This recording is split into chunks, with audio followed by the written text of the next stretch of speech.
ओम शांति। 11/11/81। बिंदु का महत्व। ज्योतिर्बिंदु शिव बाबा निराकार ज्योति बिंदु आत्माओं प्रति बोले।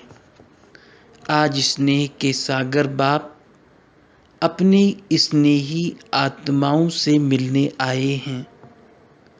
बाप के स्नेह में दूर दूर से भागते हुए मिलन स्थान पर पहुंच गए।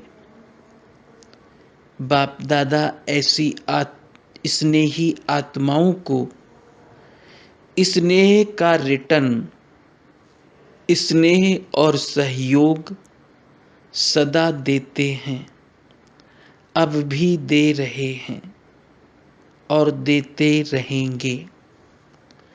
सर्व स्थानों की स्नेही आत्माएं अब भी सूक्ष्म फरिश्तों के रूप में इस मिलन सभा में सम्मुख हैं। बाप दादा डबल सभा देख रहे हैं।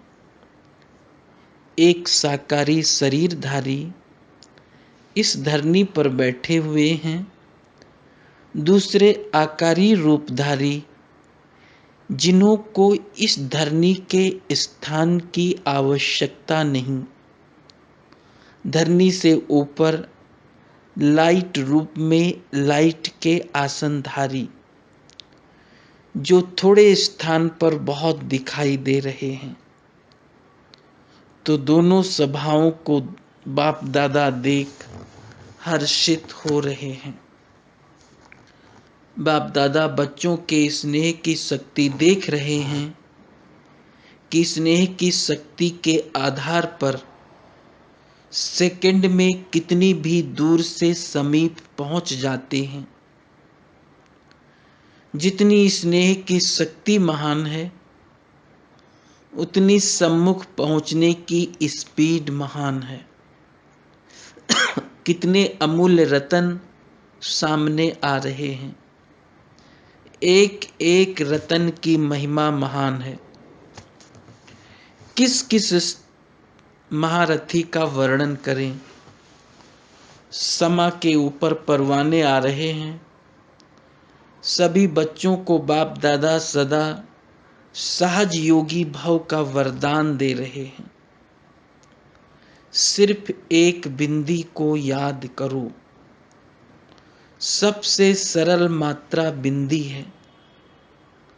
तो बाप दादा सिर्फ बिंदी का ही हिसाब बताते हैं। स्वयं भी बिंदु रूप बनो, याद भी बिंदु को करो और ड्रामा के हर दृश्य को जानने और करने के बाद बिंदु की मात्रा लगा दो। एक बिंदु की मात्रा में आप, बाप और रचना सब आ जाता है। तो जानना ही क्या है? बिंदु। करना भी क्या है? बिंदु को याद। इसी बिंदु की मात्रा के महत्व को जान सदा सहज योगी बन सकते हो। कितना भी बड़ा विस्तार है, लेकिन समाया हुआ बिंदु में है। बीज बिंदु, उसी में सारा वृक्ष समाया हुआ है। आत्मा बिंदु, उसी में 84 जन्मों के संस्कार समाये हुए हैं। 5000 वर्ष के ड्रामा को अब संगम के अंत में समाप्त कर रहे हो। अब ड्रामा का चक्कर पूरा हुआ, अर्थात जो चक्कर बीत चुका उसको फुल स्टॉप अर्थात बिंदी लगाए, बिंदी बन अब घर जाना है। बिंदु के साथ बिंदु बन कर जाना है। घर भी सर्व बिंदुओं का घर है। संकल्प कर्म संस्कार सब मर्ज अर्थात बिंदु लगी हुई है।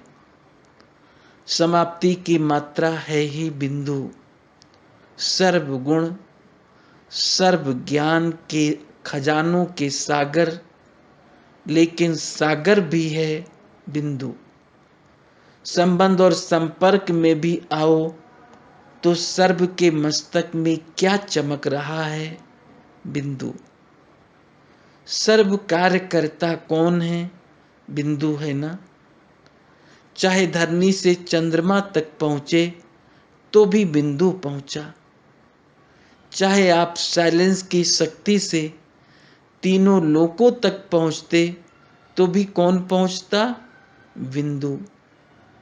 साइलेंस की शक्ति या साइंस की शक्ति या साइलेंस की शक्ति, निर्माण करने की शक्ति व निर्वाण में जाने की शक्ति तो बिंदु है ना। बीज से इतना सारा वृक्ष विस्तार को पाता है, लेकिन विस्तार के बाद समाता किसमें है? बीज अर्थात बिंदु में। तो अनादि अविनाशी है ही बिंदु। आप भी तीनों कालों की नॉलेज, तीनों लोकों की नॉलेज प्राप्त करते हो, लेकिन प्राप्त करने वाला कौन? बिंदु। आत्मा से आदि से अंत तक वैरायटी पार्ट बजाया, लेकिन पार्टधारी कौन? किसने पार्ट बजाया? बिंदु ने। तो सारा ही महत्व बिंदु का है, और बिंदु को जाना तो सब कुछ जाना, सब कुछ पाया। बिंदु रूप में स्थित हो, जो संकल्प करो, जो भावना रखो, जो बोल बोलो, जो कर्म करो, जैसे बिंदु महान है वैसे सर्व बातें महान हो जाती है, अर्थात स्वतः श्रेष्ठ हो जाती है। आत्मिक एनर्जी भी बिंदु है, जो स्थापना की एनर्जी है, और विनाशकारी भी एटॉमिक एनर्जी बिंदु है। विनाश भी बिंदु से होता, स्थापना भी बिंदु से होती। सृष्टि चक्कर के आदि में भी बिंदु बन उतरते हो, अंत में भी बिंदु बन जाते हो। तो आदि अंत का स्वरूप भी बिंदु हुआ। कितना सहज हो गया। एक बिंदु को याद करना मुश्किल है क्या? स्कूल में भी छोटे बच्चे बिंदु की मात्रा सहज लगा सकते हैं। कहाँ भी पेंसिल को रख दो तो बिंदु हो जाएगी। तो इतनी सहज मात्रा याद नहीं रहती। इससे सहज और क्या बता सकते हैं? इससे सहज कुछ है? भक्ति में तो लंबा चौड़ा आकार याद करते, बुद्धि में भावना द्वारा चित्र बनाते, तब भक्ति सिद्ध होती है। यहाँ तो नॉलेज सिर्फ क्या सामने रखते? बिंदु। इसी बिंदु की स्मृति द्वारा स्वयं ही सिद्धि स्वरूप बन जाते हो। तो क्या सहज हुआ बुद्धि में बिंदु लगाना या आकार इमर्ज करना? इसलिए सहज योगी बनो, बिंदु को जानो तो सदा सहज है। तो स्नेह का रिटर्न सहज साधन द्वारा सहज योगी भव। तो सभी सहज योगी बन गए हो ना। विस्तार में जाते हो तो मुश्किल में जाते हो, क्योंकि विस्तार में जाने से क्वेश्चन मार्क बहुत लग जाते हैं। इसलिए जैसे क्वेश्चन मार्क की मात्रा स्वयं ही टेढ़ी है, तो क्या क्या के क्वेश्चन मार्क के टेढ़े मार्ग पर चले जाते हो। बिंदु वन विस्तार में जाओ तो सार मिलेगा। बिंदु को भूल विस्तार में जाते हो तो जंगल में चले जाते हो, जहाँ कोई सार नहीं। बिंदु रूप में स्थित रहने वाले सार युक्त, योग युक्त, युक्ति युक्त स्वरूप का अनुभव करेंगे। उन्हों की स्मृति, बोल और कर्म सदा श्रेष्ठ होंगे, समर्थ होंगे। बिना बिंदु बनने के विस्तार में जाने वाले सदा क्यों क्या के व्यर्थ बोल और कर्म में समय और शक्तियां भी व्यर्थ गंवाएंगे, क्योंकि जंगल से निकलना पड़ता है। तो सदा क्या याद रखेंगे? एक ही बात, बिंदु। सहज है ना? इसमें भाषा जानो ना जानो, लेकिन बिंदु तो सब भाषा में है। और कुछ भी ना जान सको, लेकिन बिंदु शब्द को तो जान जाएंगे। समझा क्या करना है? बिंदु शब्द ही कमाल का शब्द है, जादू का शब्द है। ज्ञान बिंदु बनो और ऑर्डर करो तो सब तैयार हैं। संकल्प की ताली बजाओ और सब तैयार हो जाएगा। लेकिन बिंदु की ताली प्रकृति भी सुनेगी, सर्व कर्मेंद्रियां भी सुनेगी और सर्व साथी भी सुनेंगे। बिंदु बनकर के ताली बजाने आती है?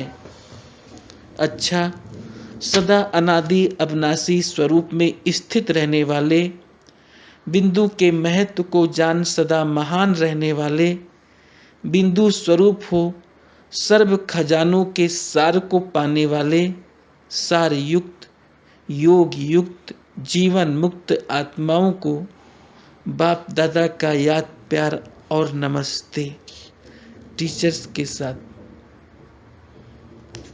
सभी रूहानी सेवाधारी हो। रूहानी सेवाधारी का अर्थ ही है रूहानी खजानों से संपन्न। तब ही रूहानी सेवाधारी बन सकते हो। रूहानी सेवाधारी अर्थात देने वाले, सेवा द्वारा सुख देने वाले, इसको कहते हैं सेवाधारी। तो देने वाला जरूर स्वयं संपन्न होगा तो औरों को दे सकेगा। तो सेवाधारी अर्थात मास्टर सुखदाता, मास्टर शांतिदाता, मास्टर ज्ञान दाता, दाता सदैव संपन्न मूर्त होते हैं। जैसे स्वयं होंगे वैसे औरों को बनाएंगे। अगर स्वयं में किसी भी शक्ति की कमी है तो औरों को भी सर्वशक्तिवान नहीं बना सकते। रूहानी सेवाधारी अर्थात सर्वशक्तिवान, रूहानी सेवाधारी अर्थात एवर रेडी और ऑलराउंड। ऑलराउंड सेवाधारी ही सच्चे सेवाधारी हैं। तो सच्चे सेवाधारी के सर्व लक्षण अपने में अनुभव करते हो। जो संपन्न होंगे वो सदा संतुष्ट होंगे और सर्व को संतुष्ट करेंगे।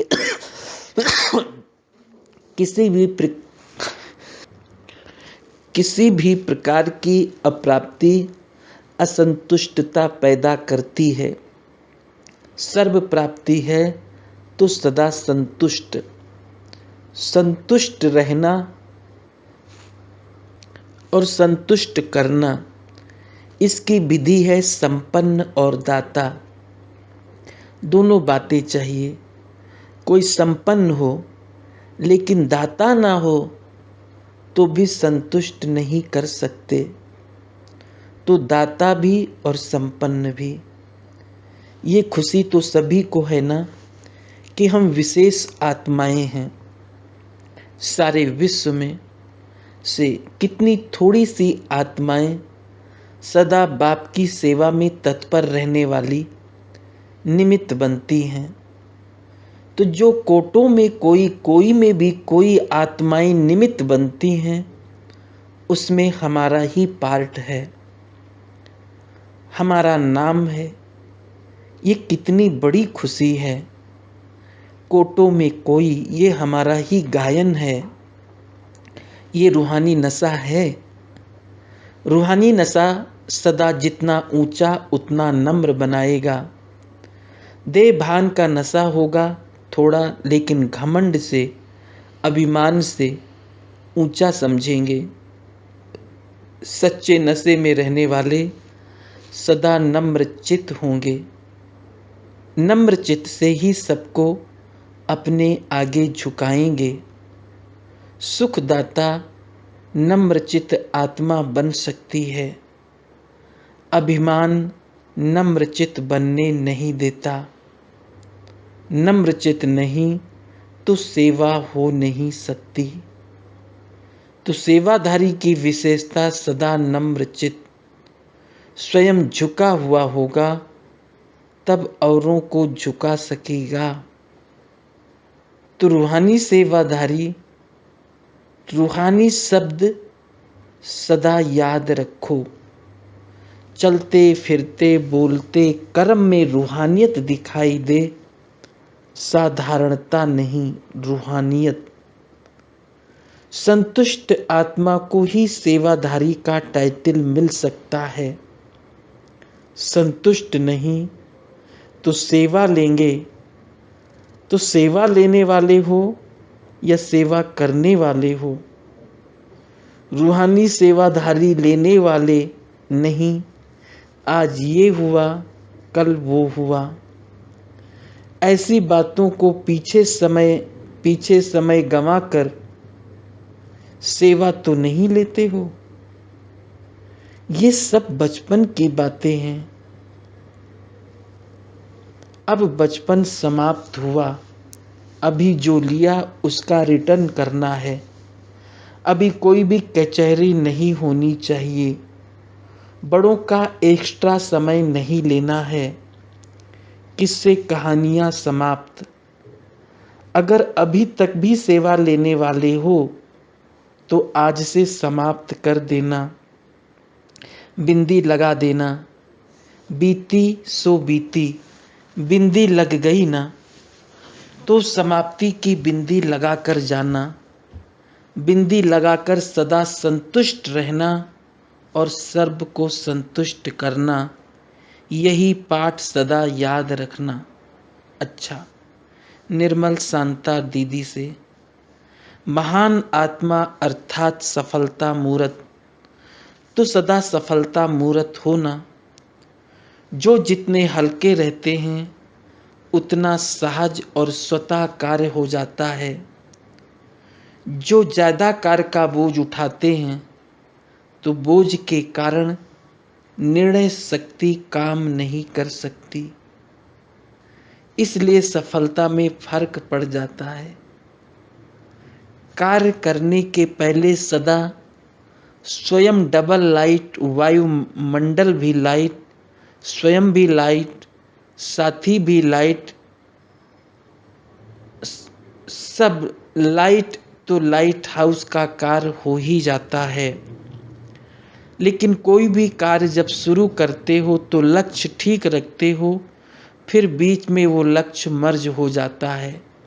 आदि शक्तिशाली होता, मध्य में परसेंटेज कम हो जाती। जैसे आदि में प्लेन के समय अटेंशन रखते, ऐसे जब प्रैक्टिकल कार्य में बिजी हो जाते तब भी अटेंशन रहे। आदि मध्य अंत एक समान रहे तो सफलता सहज हो जाएगी। अच्छा, इस बारी मेले में शांति कुंड बनाना, जिससे सब समझें कि यहाँ आवाज होते भी शांति है। वृत्ति और अनुभूति ही बदल जाए। ब्रैकेट में, बाप दादा कलकत्ते में आवे जरूर। हाँ, वो समय दिखाएगा, क्योंकि बच्चे बुलावें बाप ना आवे ये हो नहीं सकता। लेकिन किस रीति से आएंगे यह देखना। कुछ नया होना चाहिए ना। अच्छा, जो बनाएंगे उसमें सफल हो जाएंगे, क्योंकि सच्ची दिल पर साहेब राजी। ये मेला भी बाप के दर्शन करने का स्थान है। भक्ति दर्शन करेंगे और बच्चे मिलन, भगत दर्शन करेंगे और बच्चे मिलन मनाएंगे। अच्छा है, ये भी एक साधन है स्व के लिए और अन्य आत्माओं के लिए। ब्राह्मण भी उमंग उत्साह में आ जाते हैं और अन्य की भी सेवा हो जाती है, स्व की भी सेवा और औरों की भी सेवा। अच्छा, विदाई के समय सभी ने सुना तो बहुत है, बाकी कुछ सुनना रह गया है क्या? सिर्फ एक ही बात रह गई है, वो कौन सी? पाना था वो पा लिया, काम बाकी क्या रहा? सब समाप्त हो गया, क्या रहा? अभी सिर्फ एक बात बाप दादा देखना चाहते हैं। सभी 16 श्रृंगारधारी सजी सजाई सजनिया अर्थात 16 कला संपन्न। 16 श्रृंगार ही 16 कला हैं, तो सभी 16 कला संपन्न अर्थात 16 श्रृंगारधारी बने। अभी तक कोई 8 कला, कोई 10 कला, कोई 11 कला, लेकिन सभी 16 कला बन जाएं। अपने अपने नंबर अनुसार सभी 16 कला तो होंगे ना। जैसे और धर्मों की भी अपने हिसाब से गोल्डन स्टेज होती है, तो यहाँ भी सभी की अपने हिसाब से 16 कला होगी। कहना, करना और सोचना सब समान हो तो संपन्न बन जाएंगे। बाप दादा अब इसी स्वरूप में सबको देखना चाहते हैं। वो भी कब होगा, इसके लिए सब तैयारी भी करते हो, संकल्प भी करते हो। इच्छा भी यही एक है, बाकी क्या रह जाता है? स्टेज पर जब बैठते हो तो क्या सुनाते हो कि बस अब संपन्न बनना है। तो इच्छा भी सबको है, लेकिन बाकी क्या रह जाता है? अगर सब इच्छाओं से इच्छा मात्रम अविद्या हो जाओ तो ये इच्छा पूरी हो जाएगी। छोटी छोटी और इच्छाएं इस एक इच्छा को पूर्ण करने नहीं देती है। अच्छा, पार्टियों से प्रश्न। कौन सी पहचान बुद्धि में स्पष्ट है तो समर्थ आत्मा बन जाएंगे? उत्तर, समय की और स्वयं की पहचान अगर बुद्धि में स्पष्ट है तो समर्थ आत्मा बन जाएंगे, क्योंकि ये संगम का समय ही है श्रेष्ठ तकदीर बनाने का। सारे कल्प के श्रेष्ठ ते श्रेष्ठ तकदीर अभी ही बना सकते हो। संगम पर ही बाप द्वारा सर्व अधिकार प्राप्त होते हैं। तो अधिकारी आत्मा हो, श्रेष्ठ आत्मा हो, श्रेष्ठ प्रारब्ध पाने वाले हो, सदा ये स्मृति में रखो तो समर्थ हो जाएंगे। समर्थ होने से माया जीत बन जाएंगे। समर्थ आत्मा विघ्न विनाशक होती है। संकल्प में भी विघ्न आ नहीं सकता। मास्टर सर्वशक्तिवान सदा विघ्न विनाशक होंगे। अच्छा।